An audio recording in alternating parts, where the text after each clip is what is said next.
Version 1.5.0 of Project NEXUS operates at a significant scale. A single deployment executes over 12,400 source files and coordinates 287 backend services. That single monolithic infrastructure has to serve thousands of independent organizations, or timebanks. Each community requires its own branding, its own active features, and its own isolated user base. Hosting all of these tenants in one place demands total cryptographic and data isolation. Data from one community cannot, under any circumstances, bleed into another. Nexus achieves this separation by decoupling the architecture into two layers: a unified MariaDB database and a modularized PHP and Laravel backend, serving a React and TypeScript frontend. If you fail to enforce this structural isolation at the lowest level of the system, a single errant API call will expose private user data across organizational lines, causing an immediate collapse of enterprise security. Here lies the core paradox of the Nexus architecture. The system builds an impenetrable walled garden, and then deliberately architects a way to breach it. They call this mechanism federation. It allows highly siloed, independent timebanks to opt in to cross-boundary sharing, creating a wider network out of entirely separate databases. When communities link together, they can exchange specific, highly controlled data points across the network, including member profiles, shared service listings, and transferable time credits. Standard engineering practice often hands this kind of complex data routing over to fragmented microservice architectures. Nexus rejects that. It keeps everything inside a tightly interconnected monolith. To understand how this functions, we have to look at how the system enforces strict object relational mapping scopes, resolves incoming state, and then selectively bypasses its own security walls. Mastering this specific contradiction proves that you can build complex, interconnected network effects without absorbing the operational overhead of a distributed system. The absolute perimeter defense for the application is a single piece of middleware, resolve-tenant.php. The Nexus API layer is entirely stateless. It retains no memory of previous interactions, meaning every single HTTP request must be mapped to a specific tenant ID before the system processes anything else. This 7-tier resolution strategy starts with a direct domain match. If that fails, it drops to secondary mechanisms, scanning headers or checking bearer tokens. At the lowest priority, it parses URL slugs or defaults to the master fallback layer.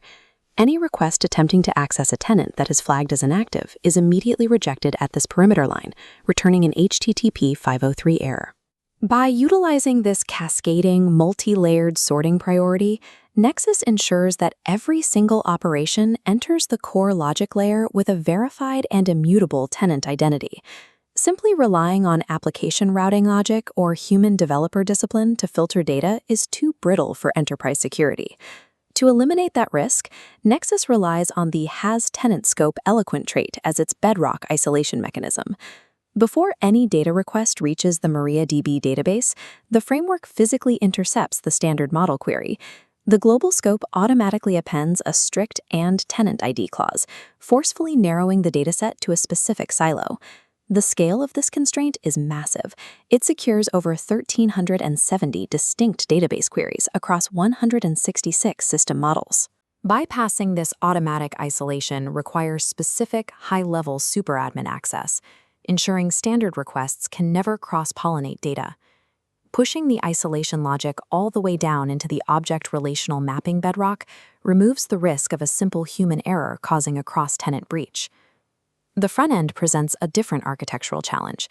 A single compiled codebase must render thousands of different feature configurations for thousands of individual tenants.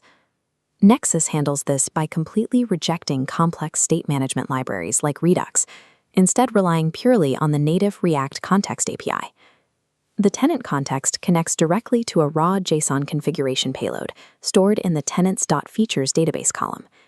This JSON payload is the blueprint, toggling 19 optional platform features and 8 core platform modules on a strict per-tenant basis. Through a routing wrapper called the feature gate, the system dynamically evaluates the JSON payload to instantly mount or completely unmount entire application sections immediately. Combined with chunk lazy loading, if a community disables the jobs or gamification modules, the user's browser simply never downloads or processes that code.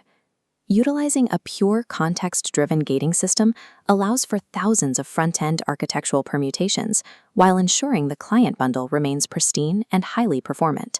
Which brings us back to the core paradox of the platform. With the database completely scoped and the front end strictly gated, how does the system allow independent timebanks to share data? The solution is a sequential 3-table validation pathway. Layer 1 is the master switch, enabling network capabilities. Layer 2 checks the whitelist for authorized data partners. Layer 3 enforces granular feature control, dictating exactly what data can cross the boundary. Any inter-tenant API requests making this journey are processed through a dedicated Federation API middleware, authenticated by cross-signed JSON web tokens. This precise 3-tier lock system creates a secure tunnel. It allows communities to pool time credits and interoperate without violating the overarching global database scopes. When you pull back to view the fully functioning architecture, you see the context-driven React frontend passing validated state down through the middleware, feeding directly into the globally scoped MariaDB database. Complex auxiliary systems map cleanly onto this structure. MailySearch plugs in to handle typo-tolerant ranked search across both the isolated community indexes and the shared federated data pools. Dedicated pusher WebSockets attach to the core to broadcast high-frequency data, like EdgeRank feed updates, dynamic dual XP gamification, and presence tracking in real time. The internal density required to execute this is significant. The monolith houses 287 distinct backend services, routing through more than 1,400 precise API endpoints.